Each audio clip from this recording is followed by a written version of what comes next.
hiring salespeople can be very challenging, but perhaps even more challenging is holding them accountable for the sales numbers that they think they can get. Because salespeople like to do two things. Number one, they love to sell. That might be just selling you in the interview process. And number two, they love to make money. And so they're going to negotiate the best possible contracts for you that they can get. How do you know if they're going to work out? Well, the first thing that's important is that you hire the right people. I'm not an HR consultant. We're not going to dive into the hiring process here. But what I am going to talk about is holding them accountable, because the second most important thing that you can do is fire ones that are underperforming. Keeping bad salespeople around drags down sales, drags down opportunities, perhaps creates a bad brand image, and worse, maybe creates a bad culture inside of your organization.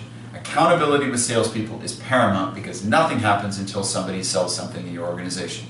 And the first place we start when you're thinking about accountability for salespeople is the sales funnel. What is your sales process? Make sure that you've got that very, very well defined. Then, secondarily, take that sales funnel and start to figure out, okay, who in my sales funnel is responsible for which pieces? Because for the most part, marketing people are there to get people interested in your product, to get them interested in coming to see you.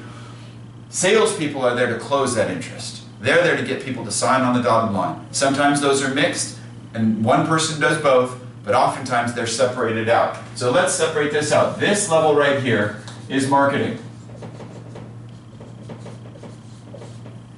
All of this down here is the closing, the potential to proposal to a sale. All of that is done by salespeople. So, how do we know if a salesperson is performing?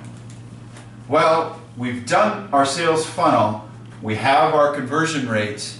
It's very simple. If a salesperson's job is actually to get the opportunities and not the marketing folks, then you have to have a target number of what I call base bricks to build that wall, in order to actually end up with a house at the end of the day. And you have to have that conversion rate converting. And as long as you're tracking each one of these things, you will see very, very quickly where your salespeople are performing and where they're not performing. And even better than that, if you give salespeople pricing authority, you better know what your average sale is and your average gross margin and be tracking that. Because sometimes a salesperson who loves to sell will just discount and discount and discount just to get the sale, and very quickly they can run you right out of business.